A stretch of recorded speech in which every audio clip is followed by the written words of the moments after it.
What's up, guys? Jot here for the Under Armour Slam Philippines Draft Suite 2015. With me is Aljon Mariano of the UST Growling Tigers. Aljon, malapit na yung draft. Kamusta naman yung feeling mo ngayon? May kaba, may saya, I'm sure. Hindi naman masyado ako nakakabahan. Medyo ngayon lang ako na-excite kasi 1 week na lang going to the draft. Ayun. Kasi sabi rin sa akin ng mga ibang players na parang huwag ma-expect yung mga kung anong picks, huwag maisipin kung anong picks ka makukuha para hindi ka masyado...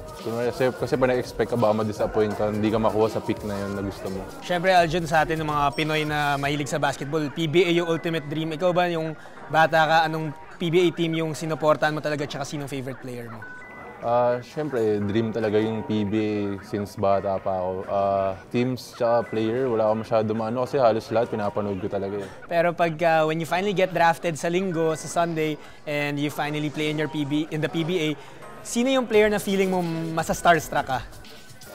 JC siguro. Kasi parang nung high school ako, ayun, sakto parang pick niya sa college sa Ateneo. Talagang siya yung pinapanood ko. In the PBA, when you do reintroduce yourself, ano ba yung nakikita mong magiging game mo? Anong position yung lalaruin mo? Role? Siguro more on 2-3. Tapos siguro depende na sa coach kung small ball, pwede niya ako adjust sa 4 siguro.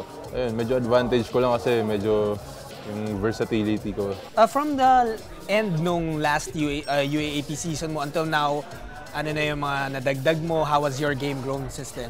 After nung UAAP, naglaro ako sa D-League, sa Tanduay. Ayun, okay yung opportunity tsaka exposure na binigay sa akin ni Coach Lawrence.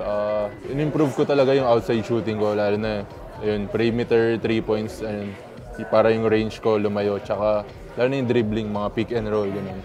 Eh, sa UST, hindi ako masyado nag-pick and roll. Aljon Mariano once again from the UST Growling Tigers.